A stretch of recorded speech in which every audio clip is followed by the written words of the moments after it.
A lot can be said about legendary Swedish death metal band Entombed. A lot can also be said about their third album, Wolverine Blues. It's raw, it's heavy, it's catchy, and it spearheaded a subgenre of metal called death and roll.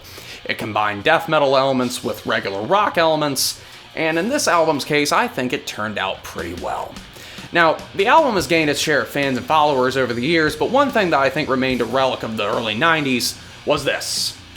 It's one of the original pressings with the Wolverine comic in the liner notes. Now, the interesting thing about this is that even though the album is called Wolverine Blues, it had nothing to do with Wolverine or the X-Men. They were referring to Wolverine as in the animal, and it's lust for hunting, it's lust for blood, that kind of thing.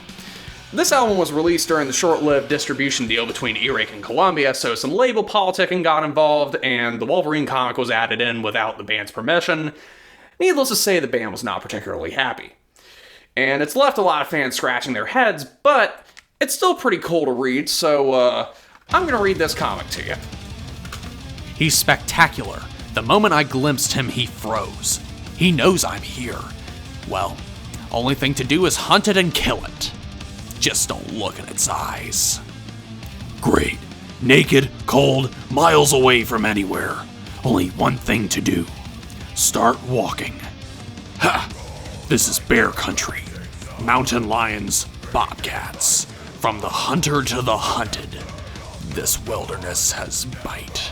It has claws. So what? Shing! So do I. He sees me. No. How could he? Impossible. He's too far away. But is there a moment when the line between hunter and hunted snaps taut? That moment when I realize I've got him and he realizes he's dead? Yes! First there's the game, the dance, the slow teasing chase, the furtive glances, the glimpses of your prey, his wild frantic glances back, and then a tug of war, of spirits, of wills. A wire of tension draws tight. Like an umbilical cord, we're bonded forever. Bonded by the life and death chase. The fuse of life burns shorter, bringing us closer. And the final intimacy of the kill. Does the poor dumb beast know his fate? Can he guess? Can he sense his fate shadowing him? Silently? Invisibly? Not this time. I'm far too silent, far too stealthy. If that idiot was any louder, I'd need earplugs. He's really beginning to bug me. All his crashing about is attracting every slavering carnivore for miles. Only he's got a gun, and I don't. I can smell its sulfur stench. Who does he think he's tracking? Some blind, dumb death beast? I'm too cold to bother losing him. My mutant fast-healing ability can barely keep up with the frostbite covering my feet and hands. Maybe I'll ambush that jerk for his warm parka and boots. Listen to him crash about. The great white hunter jerk. Okay, that was funny. I remember my first hunt, a big fish. I remember the first time I experienced the conflict between the art of the hunt and the tragedy of the kill. The beauty of casting the line, the thrill and the horror as you feel the tug when you know you've hooked some poor fish's lip. Then you reel it in. I don't know whose eyes bulged bigger, mine or the fish's. And then my first deer. Those gentle doe eyes. Her sad, trusting look. Bah! This is kid talk. Deer are stupid. Bambi's a cartoon. The deer is just meat. You pull the trigger, you kill it. You're a hunter. You must dominate. Man over nature. Shoot the bird on the wing. Steal its flight. It's time to reel in my prey.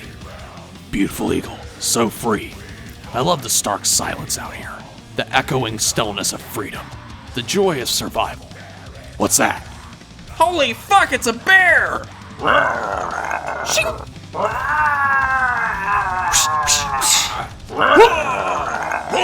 am fighting you, you evil bear! Sorry, bub. Most men I kill give me no pause. They chose their fate.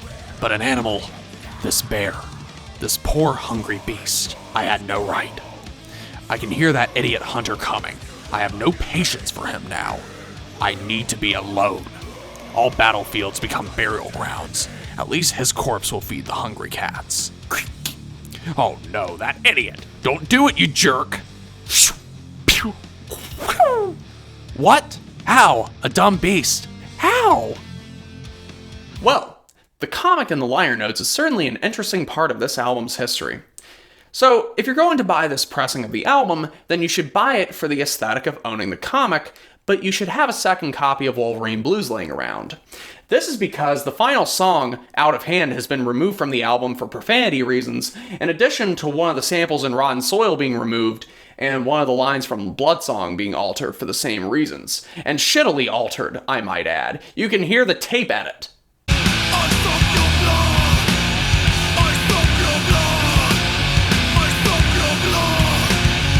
This, of course, was all the labels doing. A classic case of when the labels should not get involved. The comic was added to the album in an attempt to market to children and teenagers. And apparently the label didn't want to hear any complaints from parents about a death metal band that curses every now and then. You know, most parents that I've ever known that have had a problem with their kids listening to death metal, it was for the obvious tangible reasons. You know, like the gore, the anti-religious stuff. Oh, it's angry music, there's no melody, you can't understand what they're saying, it's corrupting our children. I think the cursing is going to be the least of their worries. And besides, removing the naughty language from a death metal album? What the fuck did they think they were solving? It's the same logic that was applied to Gwar. You know, BDF had to be removed from This Toilet Earth because apparently it was totally okay for Gwar to have Baby Raper and Have You Seen Me and Black and Huge on their other albums, but somehow BDF was so taboo and controversial that it had to be removed from the album. Now, the extreme silver lining with this version of Wolverine Blues is that the sample at the beginning of iMaster is still intact. Now, if you know anything about this album, you know that the samples had to be removed from the album because of copyright reasons. But it doesn't matter with this one because one of the samples is missing from Rotten Soil and the sample's on Out of Hand. It doesn't matter. Out of Hand is not on the album. So seriously, there are like 5 billion versions of this album. It makes me sick. Like I said, if you want to buy this pressing of the album, buy it for the aesthetic. But buy the vinyl for the listening. And grind to the roll with Wolverine Blues.